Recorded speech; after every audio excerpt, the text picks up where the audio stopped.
Welcome to the BMI Podcast, guys. It's been a while. It's been a while. Mikey and I have been flat out. Well, Yeah. I've been flat out. I've been sick. And so, hey, you've been laying flat. So I've been laying flat. Yeah, that's so true. You're like, well, what a dry joke to start the fucking episode with, but we're a bit rusty. Rusty. Yeah, just got to get used to this shit. Yeah, but I guess we're just going to have a catch up and sort of. I've had quite a lot going on. Yeah. And we can just sort of, it's a good way for me to let some of my listeners know what's been happening in the 100%. background with me and the businesses. Yeah. And then also catch up with you as well and see what's going on and if anything's new in your world. Yeah. Well, I mean, with that in mind, what have you been up to? Because there's a yellow cart that's now turning red. Yeah. That was new, and I rocked up to that one weekend that I was working for you.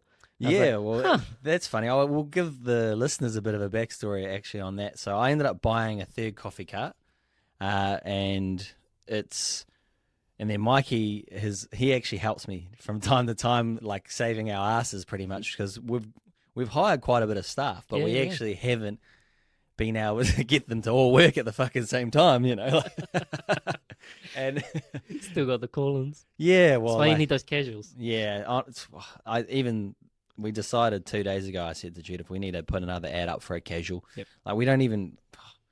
Who are we kidding? We're gonna have work for them because we've got a good solid team now. Like most of them have got experience to go out on their own as well with a cart and go do a booking or something like that.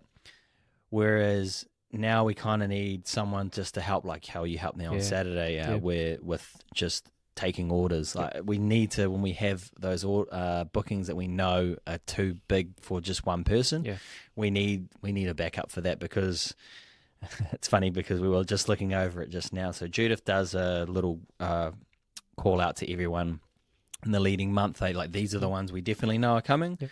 And then with our nature of the business, we end up getting so many 3-4 days calls, out, call outs. Yep. So it would be good to have more sitting there to be able to alleviate us because we hired all of these people so that we could actually maybe get one of our days of the weekend off. Yeah. And we're still working every fucking weekend. Still doing all the work. Yep. And it's hard because we're almost there. We just got to build it up a bit more than we anticipated. Yep. And it's a good problem to have. It means that we're busy. And we just and that's probably actually coincided. Like if you guys still had only the 2 carts, that might have actually been fine for the problem. Because you would have had those extras kind of there just to top up.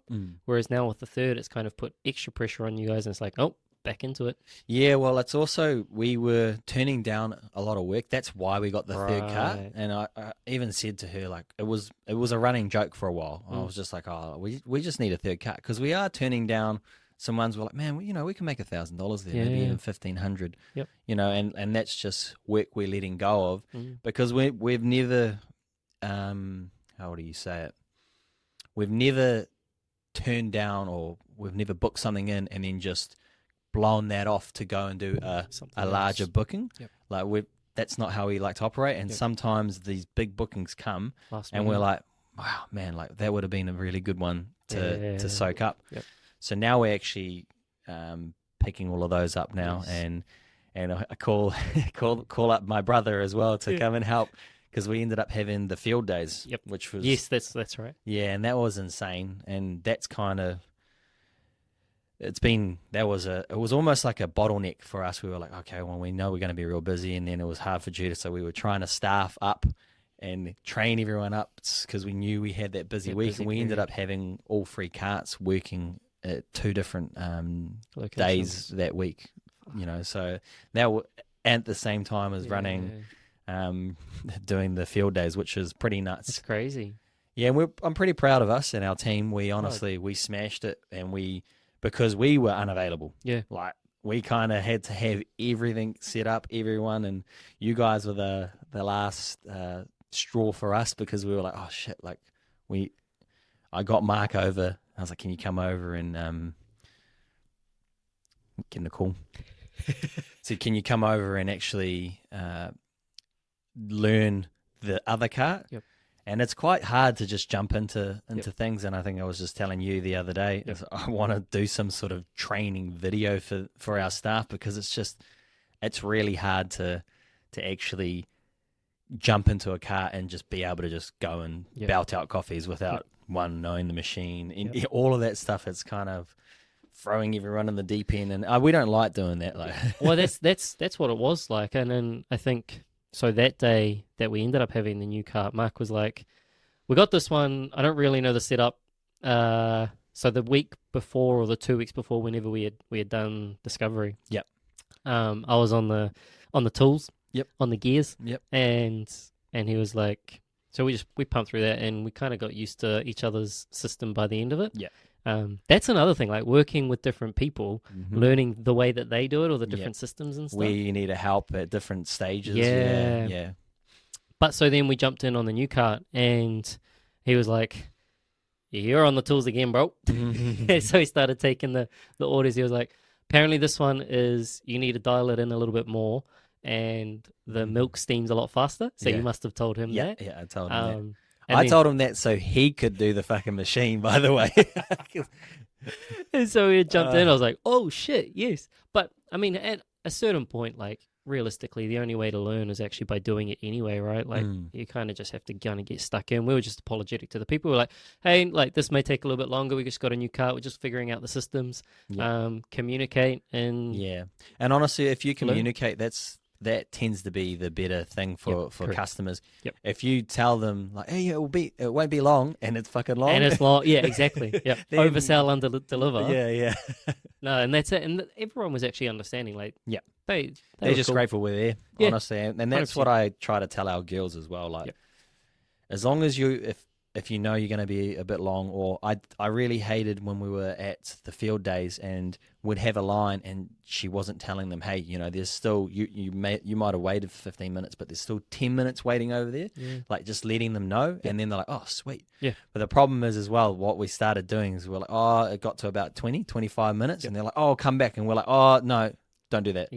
Because so we learned that after the first day, they would leave and come back, but then they'd leave and come wait like 30 minutes later, and they've left a full coffee order in our way. It's cold and it's just taking up room. Yeah, well, we had no room. We had 4 of us in that red cart. Oh shit! Yeah, big one.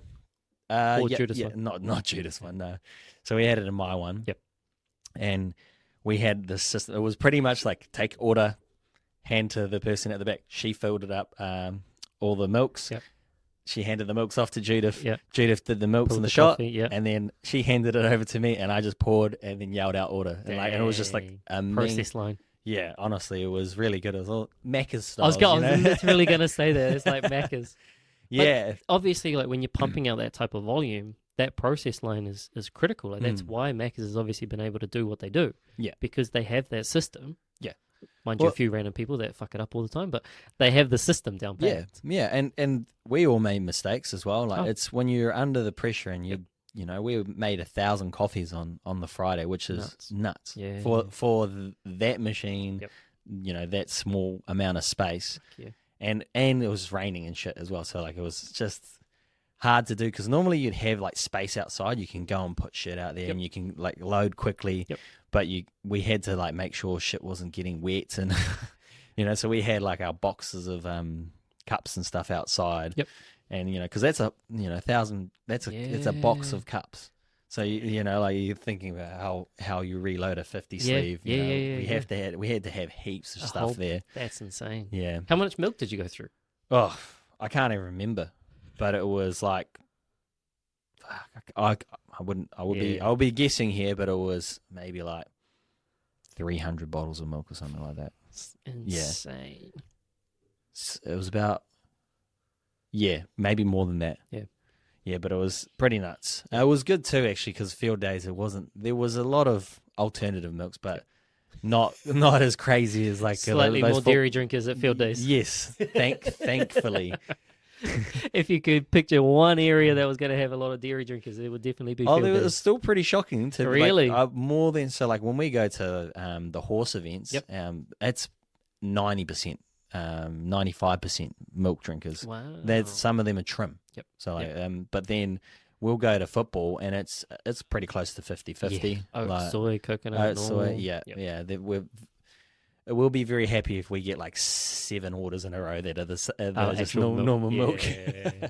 It's the double ups. It's the transition from like normal milk to the soy to the coconut, or there'll be like different alternatives all in the same order, and it's like, oh fuck, yeah, I can't just pull a big one of the one thing. I have to do multiple pulls of a small one, and it's just yeah. Well, I guess if you know anyone that's looking for a part-time job, any students, so we've got one of Judith's teachers from the school. Oh yeah, we've hired her daughter. Yep. And like. Honestly, we need help, and customer service, I think, is like that's a general skill that everyone should fucking know. Yep, honestly, that is very true. Like I think I've talked about it, like coming from retail, working in a bike store. Yep, that it is really good to just understand. Like, there's some people that want to have a chat. There's some people that don't. Like, you get those social cues just through being front of house for a cafe or in retail. I definitely agree with that. Yeah, so that's been happening. So we've got that. I don't know if you've seen any of the videos that I've made. Not recently. Oh, so I've had so on the Monday, the week of field days, got a call from the council, and the council told me, the plans that you've submitted shouldn't have been approved, and the contractor can't do the work. So the contractor turned up to do the work, and they marked out all of the services, so power, water, gas, everything in the walkway. And then they were like, where's this pipe going to go? Who approved this? And so I had to get that news Monday, and then I was like, oh, well, there you go. This is of field days. Of field days, so we're getting ready. We're dropping off the cart to set up on the Monday. And then I was like, oh, great. So another week delay. And then so that happened, and they've suggested the plans that I first submitted to them. So, it's actually probably good talking about it because this has been happening for the last 2.5 weeks. Man, if we were talking about this fresh, man, I'd be cussing. Yep. Like, I was livid because I pretty much wasted $12,000 worth of consulting fees. Fucks. Pretty much. So they said, I'll do it so if here's the foundation, the pipe's just cutting through the corner. This are the plans that they suggested for us. The current alignment is from here to this corner. And then they made us move it off still underneath the foundation at the very start. And then, but I suggested, can we put a manhole here, and just upgrade it in the existing and build over it? Just go straight through the property. Yeah, well, like, because I'm still doing a special engineer design for this corner anyway. So, like, what's the difference between designing this corner? So it's like, what was the point? But and that way it would have avoided me going out into the path and then going up further to connect into it. So that's what they proposed. Yes, that's what they made us do. And then that is a problem as well because you got to get traffic control because they're working on the sidewalk. And then you also got to do resurfacing. So you got to resurface a driveway up to standards. So like that was really expensive to do it that way. Whereas it made sense to do it the way we're doing it now. But now I've just got another, I don't know, month and a half worth of delays added on when they could have done it the right way. So I'm getting everything across the line right now. I'm just keeping calm-ish while also going, hey, like, this is your fault. Making sure that they know that I'm not happy. And have they taken responsibility for that? I haven't got one sorry for it. Wow. All I've got from the council is they've actually been on my case going, get these drawings updated and we'll get it approved for you straight away. Versus you're back in you get to the back of the line. Of the queue. They're not been like that. They've which kind is a bit of guilt coming through. Yeah, but there's still like I think it must be their training. Like, don't apologize because then then you show that we're liable. Fuck, man. Honestly, it's so bad. Oh well, it's bad in the sense is I've paid for an engineering application fee for them to do that vetting process to make sure that what I'm getting signed off can work. And they anyway, like if we dive into the intricacies, like you can't have a pipe going less than 90 degrees. It can't turn corners like the way that wastewater works. You can't turn corners. And so like it already shouldn't have been approved because it was going below 90 degrees. Like it's like, well, I mean, above. So like it was coming, below. So it was going to be like 80 degrees, like going backwards. It can't go backwards because it just doesn't naturally flow that way. So I was like, that was one thing. I was like, well, that should have got picked up. Because so the guy, the contractor, which I call the critical thinkers, the people that do the work, not the fucking dickheads behind a screen that just go, oh, no, code of compliance, blah, blah, blah. Like is it going to work? Yeah. Clearly not. And they just go, oh, we want it this way. And there was no reason for them to ask us to do that. They just said, I would prefer it. And that's the problem with the councils these days. It was too straightforward to just upgrade it like that. They want to be a cunt. Yeah. Like they want to be problematic. Like they honestly, even on this one here, they just think of ways to. So they suggested when we first went for the development for this one, when we went to them, they said, oh, have you thought about moving that door? There's a door on the duplex that's just across the road. And he goes, oh, can you move that door because it's, it'll be a better flow for this and that, and put a door there. And then my planner was just like, so so the plans that were submitted, are you rejecting our plans? It's like, no, I'm just saying like, we would like something like that there. And then we were like, well, why would we do that? So they wanted us to put a door up in the second story and then have a stairway going to the outside. And I was just like, what the fuck? So we ended up compromising. Like it wasn't a part of the district plan that we had to have that. They was just saying, oh, we would like that. And then we were like, are you going to reject it? And then they were kind of, it was a limbo. Like yes, they were like, we're like, well, it's a suggestion. I was like, well, and then my planner was like, well, if we ignore your suggestion, are you going to fucking deny our application? And it kind of went back like that. And because he used to be their boss, my planner was, he's really good. Yep. And he helped write a lot of the rules. So that's why he knew. It's just like, no, push back here, because they were just, honestly, they just wanted a finger in the pie. Yeah, they just wanted to enforce, like, oh, don't forget we have power. Yeah. Like, it was a weird power structure. And all the councils, I don't know, this is maybe my experiences, and you do see a lot of people complaining about it online. It seems to be a trend. Yep. Like, let's get things moving. Like, is it a problem? Okay, like, because if it's a problem and we're breaking some of the laws, which is, that's why we hire consultants, so that we avoid breaking any of these rules. Yep. If we're doing something wrong, tell us. Yeah, like most of us will go, oh, sweet, I can see that. Yep. Change that. Yep. Versus, oh no, we would like that. And it was the same thing with that fucking pipe. Well, why can't we just do it as it is? It would have saved me money. Yeah. Because I know any of the work that gets done outside of your section, it's 3x. Yeah. Because you've got to play around services. Yep. You have to reform. Multiple contractors. Yeah. Well, only one contractor. Just government. It's their accredited person. So, fuck. So to do that pipe costs $70,000, like the way that they have it laid. Yep. If I was to get my guys that are doing my actual earthworks who can do that stuff, it'll be 19 grand, because it's just one pipe and 2 manholes. Fuck's sakes. Yeah, and because it's council accredited, you have to use their people, and you got to pay up front. So I've already paid for all of this, so they've fucked me on the engineers. I got my plans done, and I've given them $70,000, and now they've still got it, and I'm just sitting in limbo. Yep. Because we've got plans that, like, it needs to get sorted, and like I'd rather do it right once instead of have the dude start the work. So like I'm grateful for that guy, because he turned up and he called me and he was like, oh, about to ruin your week, mate. Yeah. He's like, are you available to meet with us in the council on site? So met with the guy that does the connections, who is an old timer from Hamilton City Council. He was really good. Yep. But I also said, I was like, what's the go here?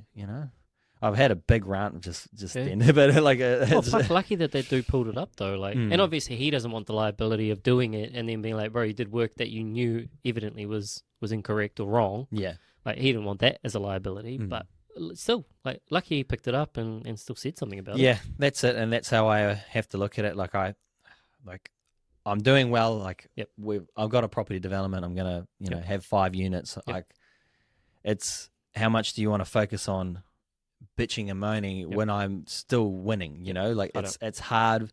But, and then when I made the video about it, having a rant about it, I also was saying, but doesn't make it right. Like, and I think it needs to be talked about because we do have these issues. And there's another guy who's a property developer. He just went into the council and had like a hearing sort of thing, right, complaining to them about the wastewater constraints. And he actually has a section right next to the hospital, and he was saying how they gave no warning. And I remember when it did happen, because it was about a year and a half ago, there no warning, so no one to like submit a plan or anything like that. They just said, "No, you can't do it if you haven't got any resource consent," like I did, which I'm very blessed to actually have had that in line. There's nothing you can do. It's till 2030, and if that. Whoa. Yeah. So, and he's going to them, well, I bought this section, and then there was nothing in place. There was no, hey, 1 month, 3 month warning. It was just like, oh, we've been stealing all your money and not fucking doing the infrastructure. We're putting a block to it. And that's what it is right now. Yeah, right. That's insane. Because that's what it is. Like they've been taking all of our money, because if you want to understand a bit more about property development, like everyone has to pay development contributions. So this is for the listener, like every single plot of land that's got more than one house on it, you have to pay extra for an extra dwelling that goes on that plot of land. Right. It's just to go to the council so they can manage and upgrade services, because ultimately when you add more on, more stress is being placed on it, but they haven't been putting that money into it. So on this one, I paid $92,000, and that was for 7 houses, I guess, like 7 dwellings. And then on that one, there's 5 dwellings, and that one's $98,000. So if you think about it, like that's in a 5-year span, that's already gone up that much. Yeah. And then I got in, so I'm lucky again. So they've gone up even more. So it would be about $115,000 just for me to be allowed to. Like that gives you nothing, by the way. They don't actually do any of the connections. I still got to pay that $70,000 for that pipe to get upgraded. Yep. Like because that's my fault. I want to build over a pipe. Like that's the and that's a part of it, and we build that in. Yep.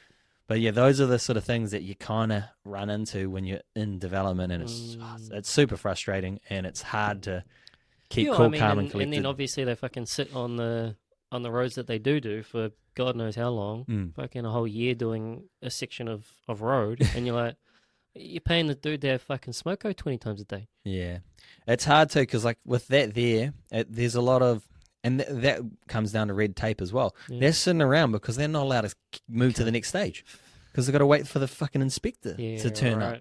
And because we just went through that recession, they have no inspectors, no one that knows what they're doing as well. Like so. That's also a problem in itself, is they lay off all the good people. We lose all of our good people to overseas. They go and learn their district plan and be their inspectors or whatever. Our ones that have been in the industry for a long time, they're like, okay, sweet, we're getting made redundant, we'll move on. And then they bring in this new wave, and all of they are box tickers. Yeah. And they just don't, like, that's how my pipe got fucking approved when it shouldn't. They were just ticking boxes. And then they were like, oh, this will make sense. Except you missed a fucking box, which is you can't do that in the first place. Yeah. The main bloody box. Well, they're supposed to be engineers too, so this is the engineering department. So, I'm throwing fucking shade today. I don't care. Like they've cost me $15,000 and then another month of time delays, which is crazy. When that's all choose at the bottom line. And this is why I always say to people, was like, you can do property development, but be ready to be royally fucked by any consultants. Like everything costs heaps if you want their name tied to it. And then also your time delays, because council inevitably always make you delay. Just there's always been something for every unit. Even a granny flat, I've built granny flats for people. There was still delays on that due to council as well. But it's just how it is. It's just what it is, So you kind of have to get over that hurdle first if you want to think about doing it. But then also, like, you got all your money on the line and no income guaranteed. And then anything can go wrong. And at the start, everything's going out. There is absolutely nothing coming back in. Yeah, well, I did a podcast with Rowan. He was a land developer. So the guy that I bought my sections off. He talks about it. There's not, like, everyone thinks it's all glorified and, roses. See the end result, eh? Yeah. Well, like, there's just a lot of, for him, I would say, like, he's got way more capital on the line, and you're dealing with way bigger numbers, but you get bigger payout on the end. But and all those little delays and stuff, those chew you more, because when you're dealing with heaps of debt, like that's the crazy part, is like a month adding on. You're like, oh shit, that was like, so for me, a month extra is another 15-ish grand just if we're sitting there. So that's already doubled. Losses. Doubled your loss just there. So doubled. Double whammy on that one. Yeah. Whereas for them, theirs would be like, a month is like 100,000, because they're dealing with like $10-20 million contracts and chunks of money. Yeah, it's just how it is. How do you manage all of that? Like what's been the critical? I'm going to say things, but like strategies maybe that, obviously being able to manage the coffee business, and potentially leveraging off Judith in that, but still obviously like head deep in the game there and thinking about the future there, as well as all the future proofing of the developments, because all of that's in the future. None of it, or hardly any of it's in the present. And just the different complexities and struggles that come in along the way. Like, how do you manage all of that shit? Very difficultly. Very lucky that Judith is like a superstar and in her own world. In that sense, she's able to pretty much handle the operations of it. I'm more the most involvement I have in the coffee business is mainly like the push to grow and expand. Like that's what I take care of. So like I'll be like, okay, we need to get an ad up so we can hire staff. I'll be directly involved in training. I tend to have to go out and do a lot of the teaching of the girls of driving the cars and a little bit of reversing, all of that sort of stuff. It's Judith is, because she's still in the business, we're trying to get her out of it so we can actually, so she can be the one growing the business, bookings, reaching out to old customers and, like trying to grow in that aspect. It's really hard. But we're getting there. And for me, I'm very lucky that I've got her that can do that, and I can jump in between and manage as much as that stress as I can. Sometimes I'm honestly sitting there like today, I've been sitting around waiting for 3 hours, and it's funny because I've literally had 3 missed calls because I've been waiting for the work that I knew was going to land on my lap today, but I thought it was going to come in the morning. And so there is a bit there. Like I try to relax in those moments where I get those relaxing moments. Some weeks, it's been weeks, especially with the field days, that was really hectic, especially leading up to it. Because I also got to try and, like, it's all right, Judith, like, calm down, like, because it becomes quite a lot because she was really worried. And I understand, like, you got to worry so you can prepare as best you can. But I expected more. Like, I thought I was ready to, be just absolute zombie by the end of the week, just go all out. But we had some good windows where we could actually, okay, sweet, you girls, go toilet. Like, because there were parts where we got not a second. So that day we made 1,000 coffees. That was 6 hours straight. None of us went toilet. We were stuck in the same spot. And it was just going the whole time and did not stop. And then we were like, okay. And every little micro bit of gap we got was just cleaning up to get for the next. So it was just, okay, quick, get the rubbish out, boom, restock. Like everything was just trying to get ready. And then they just kept coming all like, holy, like surely after 2 o'clock, we're like, oh, surely it's going to die down now. And they just kept coming. And we all looked at each other like, fuck. This was pretty intense, which is what we paid for, like paid top dollar to be there. So very true. I guess it's like it's almost it's almost like no time for burnout. Like what, so many people were just like. So Judith got sick after that. I said to her, you're gonna be burnt out after this. And lo and behold, it did. And that first day off, because like. People don't understand the way your body works is it knows what it needs to get through. It goes, okay, pain and suffering till XYZ.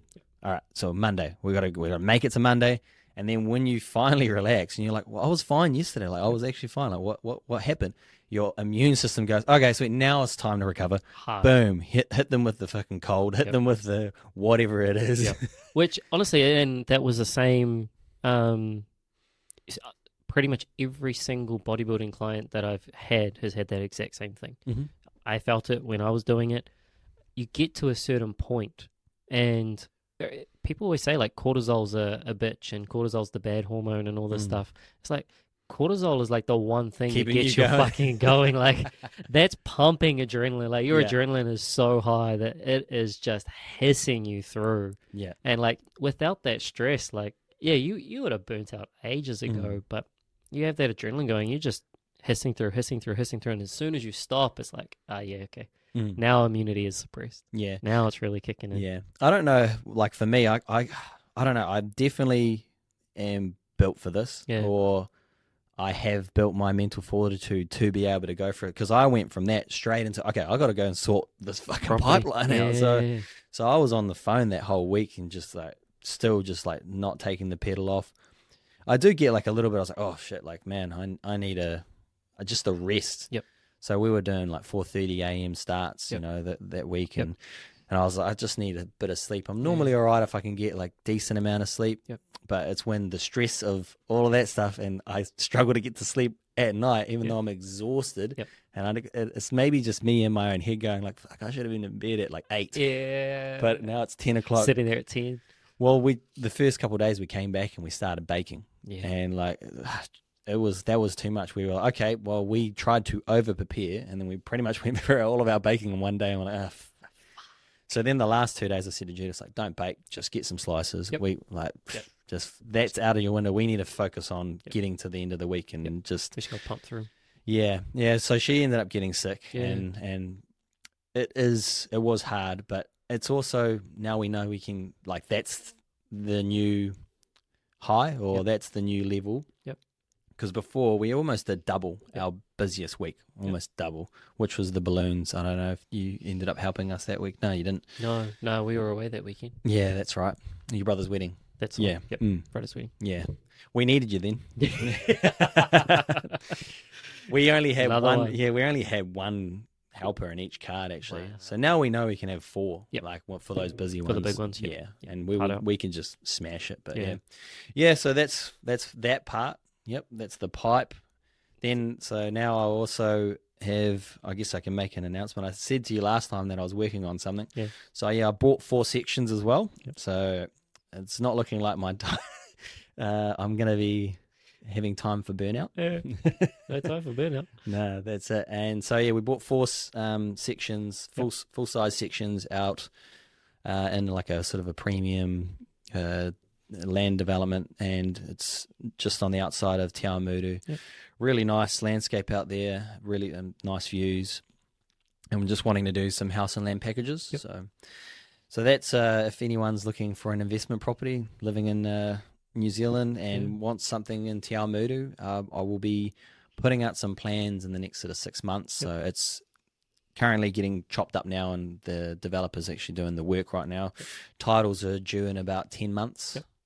Be about 9 months now, so it was 10 months when I first signed on. So yeah, it's all happening, bro. Fuck yeah. Like, how do you prioritize the importance of all of that? You know, like you've got obviously your own training, you've got the developments, you've got another development or a lot of developments coming up, and obviously plus the coffee business. And I'm sure that, you know, like irrespective of anyone listening, I'm sure everyone's got multiple things that they're juggling all at the same time, right? Even if it's like you're still just working in a regular 9-to-5 job, but you have a family at home, and you're juggling even just those things. Like, how do you juggle or look to prioritize? You do have to actually have some sort of hierarchy, right? Yep. I tend to build a bit of a pyramid. You have your base, you know you've got the stuff that needs to be done before you get to the next level, or you could do it reverse, like, you know, you have something that has to get done first before you move down maybe the pyramid or whatever, however you want to describe it. Like, you kind of got to understand that you can't do everything. And I, for the first time in probably 2 years, I had more than 2 days off in a row at the gym, that's when you're flat out. When I couldn't even think of it. I only got one gym in out of the 4 days that I was at the field days. But just also knowing that I had to pick that up straight away. As soon as I didn't. So once I was done, got my 1 day rest, and then I was like back into it. I go, even though I got back into it was really shit, but I just started back again. Just trying to juggle those things, like knowing, all right, that has to go to the side burner a little bit, just for this little 1 week window. And I think that's going to be happening quite a lot with my development. There's going to be waves of my development needing a lot of my time. And that's solely why we tried to hire more staff, to make it so I'm not leaving Judith in the lurch, because I've always been there for those call-outs. I can go to that booking. Whereas right now, I kind of, even though I don't have my schedule set, there is a lot of project management that has to happen right away. Someone needs to make a decision. I can't be in the middle of serving people, and I want to keep my during the week free. I already know, like, I'm in for a tough year. I'm going to still have to fill in and do weekends. So, like, it's just going to be working every day. Taking those small gaps where I'm not super busy with the project management and actually just relaxing a little bit. I was going to say, was that an acceptance from the first time round, like when you built these places? Well, that one there, I fully threw my health to the side, and that's why I ended up weighing 130 kgs by the end of that. That was definitely, it became, okay, all the goal in my head was, okay, I got to just finish my development and put all my time into it. And I didn't realize how bad I was neglecting my health. That is definitely apparent for me here. I said to Judith, like, it comes before the development, it comes before the coffee business. My health comes first. And because I knew I was only going to take those 3 days off for the field days, I said, I'm getting back into it straight away. I am not going to fall down that trap of, like, okay, now I need a rest because I've got another busy week of this. It's like, no, sweet. That was me at my max, I guess, like pushing myself the hardest. Like those were 18-hour days, because by the time we got home, because we had to wait in traffic too, took an hour to get out of took an hour to get out. Fuck. So it took 30 minutes to get in there, and then another hour to get out. So we couldn't get in until a certain period of time, but we needed to get in there straight away so we could restock, set up everything. But anyway, I digress. It's just making sure you can achieve as much as you can out of all of those things that you're trying to focus on. Was it hard to get back into it for the gym? Yeah. No, that was I missed it. Yeah, right. So, like, for me, I've built it up into a thing, like it's the only thing for me, like, that I get, and I treat it that way. And I guess you having it up on that pedestal for me, like some people say it's obsessive. I say it is like therapeutic. Yeah, therapeutic. It's like necessary for me. Like, how did I get through that insane month of just everything happening at once? Because by the way, I left out my budget. Did I tell you about, like, so I ended up being short on my budget, so I had to actually go back to the lender and had to go and get more money, and it was out of my hands. So I had things go right and wrong, and then I'm selling my other property to my brother and getting all of that sort of sorted. So I had quite a lot going on, and it was funny too because it all happened the week of field days. It was like it was a big build up, and I said, like, I feel like when you're going through things in life, as much as you want to spread it out and have milestones or big things happen at different periods, so it's not all happening at once, it has always happened like that for me. It ends on a big build up, and then boom, it all comes through.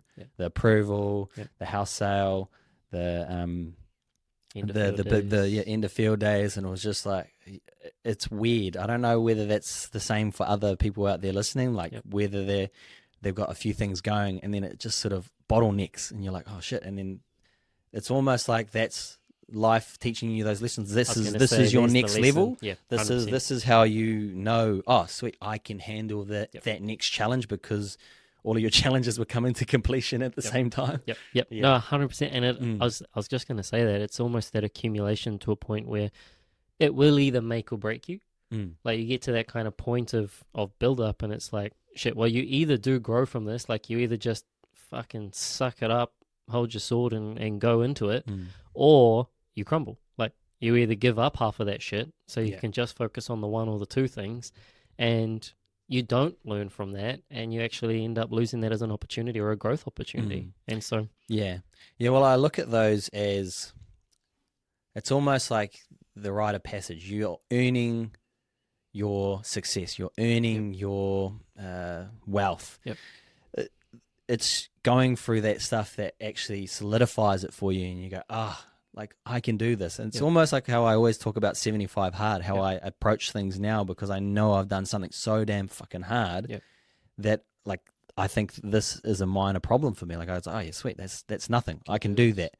And it's almost like that through building your wealth. And that's why I kind of push people to keep, like, yes, celebrate those small wins, but keep driving for something, like for that next thing, because you can break your own barriers, your own mindset. Like for me, like I wouldn't think that I would have, $6-7 million worth of property. I'm only 32. You know, like that's in 12 months when I finish this development, I'm going to have that much. Well, and that skyrocketed even within this past year. Of that 6 or 7, fuck, what, 5.5 is now? Yeah. Like in this year? Like that's almost that fucking compounding effect that it's there. It's like, it's the compound effect of everything that you've almost gone through to get to the place that you're at now. Yeah. Like now, sure, the compound in financial terms, but almost just the compound in life skills and lessons that you've learned up until this point. Yeah. And now it's starting to really scale. Even just the knowledge of those opportunities and taking those opportunities. Yeah, well, that's what it's been, even this podcast. So like, this is how I got on to meeting this guy for these sections. It was through a guy that I got on my podcast who's a builder, and he introduced me to this land developer, and that's how it is. And it's almost like everything is happening at the right pace for me, because I feel like if something went better for me, let's say I was building 10 units, like I'm sure I would fucking fumble. I'd fumble that bag. It would be too much. I don't have enough experience. You haven't gone through that passage yet. Yes. So like that's why I think when you see people that are successful and they're, other than the ones that have been, like I would say only like 3% of these rich millionaires have actually had it gifted to them.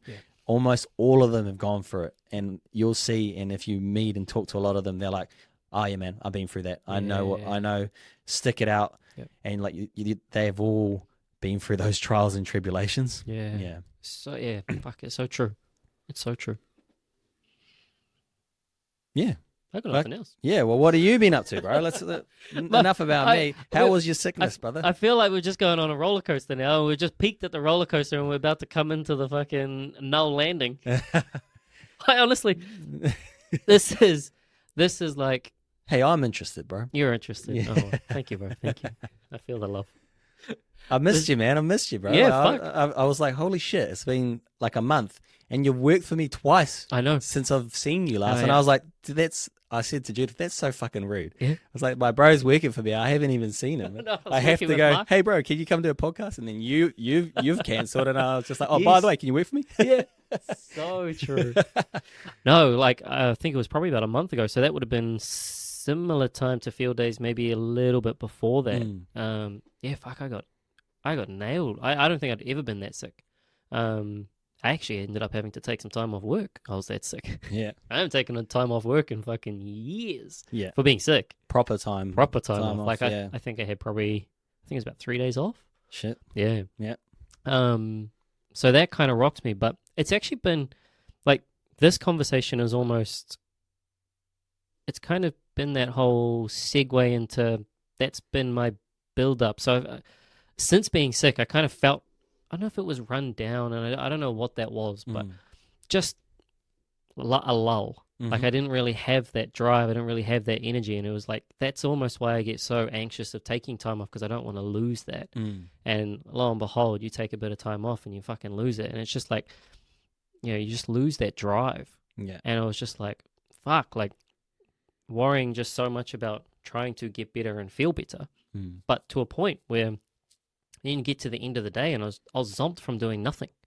Like just completely wiped out. But I think it was through going through there, and it was like, yeah, okay, almost like what you said, you almost need that lull. You almost need the accumulation of a whole lot of fucking nothingness to really put into perspective the shit that is actually important. And so it's just now, yes, because I guess at the same time, like this is our off season. So everyone's kind of not thinking about eating healthy now. Everyone's thinking about not wanting to do exercise. Putting that winter weight on. Yeah. And so, naturally it kind of came at, I guess, the end of our summer period, just getting wiped out. And so then it's kind of come back from feeling like shit into the weeks have just been all over the place. Sometimes it's like busy. Other times it's like, fuck, you got gaps for 4 hours of the day. And so coming into that, it was hard to regain that motivation. And so it was just like this fucking like sit in this fucking quicksand or stuck in the mud. Was that what you posted on your Sunday a few weeks ago, sort of talking about just being like, oh man, like think about just restarting again and struggling to restart. Yeah. And the hardest part, I think, is like it's that kind of loss of momentum where, yeah, I don't know. I don't know how to explain it other than it's that drive of life. And I feel like that's almost where you live in that. And especially recently, it's just like that fucking drive to achieve, drive to succeed, drive to get up and fucking crush the day. Like it's that, fucking libido. Yeah, well, like it's funny you say that, like, because it's weird. Because I even think about Marcus Aurelius's meditations, how he talks about, this is the emperor of Rome, how he talks about how he doesn't want to get out of bed, how the blanket is nice and comfy and heavy, and he knows as soon as he gets out, he's got nothing but problems to solve beyond his door, his chamber's doors. And I think about it quite a bit because I'm sitting in my bed, I'm like, fuck, I can't be fucked every day. Every day, by the way, like I cannot be fucked. I am a person that likes to just cruise in the morning, and I have a business that doesn't allow me to. Like the coffees, the coffee is like so. But I also think there's a blessing of that because one, it gets me out of, like, I have no problem when I have to work in the coffee cart. It's my quote unquote when I have to do my project management days, whereas I don't necessarily have a start time. That's when I really struggle to get out of bed because I just go, well, I don't even need to get out. I can just start doing some emails in bed and like, like I start negotiating with myself on that front. Whereas it's not easy. Like, and I guess some people say you got to have that. It's almost a purpose. So you have to dial in on that purpose. It doesn't have to be there 100% of the days, but it needs to be there when you have to circle around to something and you go, fuck. Because some people go, what's the point? Like, and what is the point? For me, I go, well, I try to check myself and go, well, I get to work. I'm blessed. Like, fucking people would die for the opportunities that I have, like 100%. And I think of people that are going through worse things than me that would love to just be able to get out of bed. And then I was like, that's when I try to start using that shit to fuel me because like I'm lazy, man. I'm honestly so lazy. I can't be fucked getting out of bed all the time. Well, and it is. It's almost just like I thought about, just it's funny. Like, so I'm more motivated to turn up for. So like I remember you saying just even out there, like some of the emails or some of the paperwork that you have to do, it's almost like push that off and procrastinate that because fuck, I'll get to it. That's almost like me with kind of like writing the emails or trying to create like Instagram posts and things like that. It's like, I'll get to it. Like I know if I have a surge of energy, I could get it done in 30 minutes. Done, out of the way. But when there's not that surge of energy, like, I'll get to it. Or doom scroll, I'll get to it. And it's the same thing. Like it's just caught in that. And ironically, turning up for clients, I don't have that because other people have expectations of me. Yeah. But it's when I have expectations of myself, I let myself down. And it's like, fucking catch that. Like, own up to that shit. And it was just, there's an opportunity, and you've been given this opportunity to do this. And again, like, how many people actually have businesses? How many people have businesses that are in business for 2 years, 3 years, even 1 year? Yeah. A lot of people don't even have that. And I was You're already walking breaking the anomaly, right? Yeah. I was walking down Victoria Street, and I'm like, shop empty, shop empty, shop empty, shop empty. I'm like, what the fuck, man? Like, don't sit in your fucking comfortable zone, fucking worrying about whether or not you want to fucking write a blog post or not. Yeah. When, these people fucking had a business, and now they're not even operating. Yeah. Because whatever went wrong. They might have been dealing with their own shit. They might have had just wrong market, whatever. Yeah. ... At the end but of there's the day, always that, though. There's always people that get through it, and then there's always people that fold under the pressure. Yep. Which one do you want to be? Yep. Exactly. Yep. And it was seeing that, and it was just like feeling that lull. And yes, there was there was a drive to turn up to work because the expectation of other people needed me, and I'm like, yeah, but I need that for my fucking self. Yeah, they say that it's all about the work that you do when no one else is looking. 100%. Because realistically, that's the stuff that counts.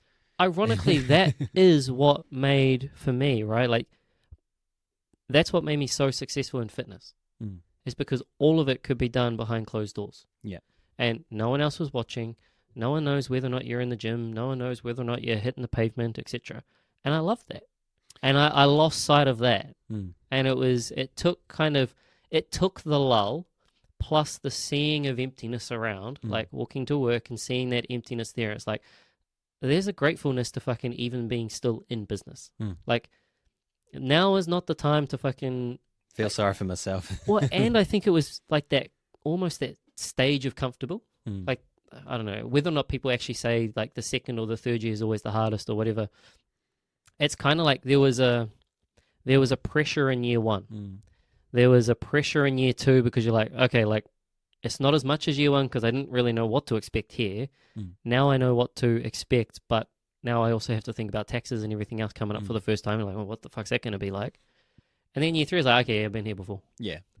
Yeah, but that can be also a trap too. I think with the third year, and you can be caught in there and go, and it could just be a repeat. You could just do the same thing. Yep. And like, well, you should. I've told you how many times, and we've talked about it on the podcast. If you're not growing, you're dying. So even if you think that you're at the same, or if not, maybe a little bit better, inflation's taking you out. Yep. Like, do you get what I mean? Like, no, 100%. So like if you're putting out the same numbers, you're actually dying. People don't realize that. It's like, oh, it's just as bad. Oh, it's a tough year. So like you can go have those times, and I think we probably had that the year before, maybe. Correct. Versus this last year, it's been weird times, but it has. But having the mindset to go to that next. And I get it, because like it felt like a decay, and you say death, and it feels like decay, like. And that's what I mean, like not having that drive or not having that energy. I'm just like, yeah, nah. But again, it almost took that. So like I'm grateful for experience that, because I can put an emotion, I can put a feeling to those words. You know, those words of if you're not growing, you're dying. And there is just like this fucking take life into your hand of growth. Yeah, growth and fucking just getting after, like, the libido's there. Nice. But it rock hard. It takes it. I fucked him up. I was just going to continue the joke. Yeah. It takes the flaccid to get the hardness. Yeah. No, but and that's it. It was. Like you said, when the accumulation of shit all kind of building into one, it was. I'd never been that sick. I'd never been that lackluster in energy. And then that kind of just started to ripple effect into everything else. And it almost took that to then realize actually how fucking good shit can get. But you have to go after it. Like, there is absolutely nothing that will just come to you. Yeah, well, like you talked about the reps in the gym. Yeah. Like I can circle back to it how many times I'm probably going to for all of this existence of this podcast.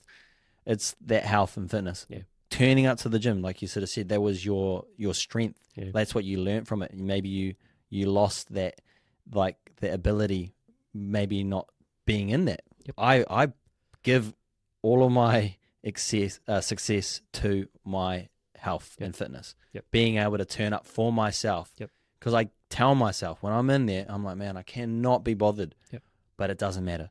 Honestly, I'm fucking here anyway. And just having that and knowing that you can turn up in those moments that you know you do not want to be here, the last place you want to be most of the time, and when you're going through those tough moments and you still do it every day, you're getting brownie points for your own mindset, for yourself. Like you're kind of like, okay, sweet. Like he didn't want to do it. We couldn't even convince him to not go. He's going to just, and then it becomes a thing and you don't even listen to that bitch voice that's in your head. And it's that kind of, that fucking middle ground of comfort. You know, it's like, I'm fit enough. I'm lean enough. I'm wealthy enough. Yeah. You know, as soon as you put that there, it's like, okay, now you've just opened the door of excuses. And you open the fucking door, something's going to come through. Yeah. I know what you're saying, because like for me, that's why I've signed up, because I said to myself, once I get my finance approved for the development, I'm going to go sign up, and I want to feel fit again. Like, even though I probably look very, very similar to how I'm like still really lean, I can still see a little bit of my abs, and like I don't want to go past that point. Oh, honestly, you've held on to this fucking way longer than I have ever seen in your entire lifetime. Yeah. And that's because I've decided I'm not going to go below here, but I still don't feel like I'm fit. Hard. So I want to get fit and maintain and still have a comfortable lifestyle, just eating the odd thing I want. But I want to have that fitness along with it. I don't know, whether it's an ego thing, I don't care. Like, I just want to be able to be like, I can fucking go run 10K. Like, I want to have that confidence for myself. No, and I think that that kind of strong sense of ego is actually the libido. Like, that is that fucking energy. That's the go after, I'm going to get it. And obviously there's a place of insecurity that drives it. And I think we've all got that. Like, I've fucking got that. But then there's also that kind of place of like, I know that this is just good for me. Like, intrinsically, this is good for me. And I just enjoy fucking that energy, that type of just going and let's get it. And I think if, like, obviously acknowledging if it is coming from a place of insecurity, and if you need that just to drive, you know, like, you need to feel like shit to feel better. If you need that feeling like shit to feel better, sweet as, but like, don't sit in the, I feel like shit. Yeah. If it can get to, this whole feeling better is actually where I want to be. Like, this is intrinsically just where I want to be. Like, we also need to move towards people like wanting more. Like, let's praise people like for fucking wanting. I want to be fitter. I want to be way fitter. Like, I want to be around you and you be embarrassed because of, like, we're walking up steps and you're just absolutely puffed and I'm just in there. Like, that's what I want to be. And I don't care whether that's your insecurity. If me being super fit around you is a problem, like, oh, what you're so dedicated. It's like, what's fucking wrong with that? And yes, I fucking work every day. Yes, I go to the gym every day. Hard. What's wrong with that? Exactly. Yeah. Like, and funny you say that, because like, so many clients come in, and honestly, I would say it's at least 70 to 80% of people that I see, like, when I first see them, it's like they're hesitant to say, I want to lose weight and I want to look good. They want to find a different reason. I just want to feel good again. I want to feel myself in my skin. Something that's, and you know, fuck no. We want to lose weight because we want to look good. And fucking own that. Like, if that's what you want to do and you feel like shit where you are, like, don't beat around the bush of that. Like, own that shit. And take it on. Like, that's motivation. Who cares? And it is like, whether or not it's success. I don't want to don't want to be too successful, or I don't want to, again, the whole tall poppy syndrome thing, right? Like if I'm too good, or if I try to achieve too much, then everyone else is going to try and pull me down. Yeah, and you dwindle your own accomplishments just for that person that wasn't really, like, who cares about their opinion? Like, are they going to pay your kids' fucking bills? Are they going to be the one putting your family through fucking, in the nicest place? Or are they going to suffer the heart attack that you're going to suffer? Yeah. Are you going to be able to, like, are they going to pay for your dad having a heart attack way earlier than he needed to? Like, that's always in the back of my mind. I actually got to get going. I just realized that's going to be my lawyer, because I'm trying to sell my first house, guys. So my first house that I ever bought. End of an era, but it's moving from one page to another page. So it's going to my brother. So awesome. Thanks for listening, guys. Cheers, guys.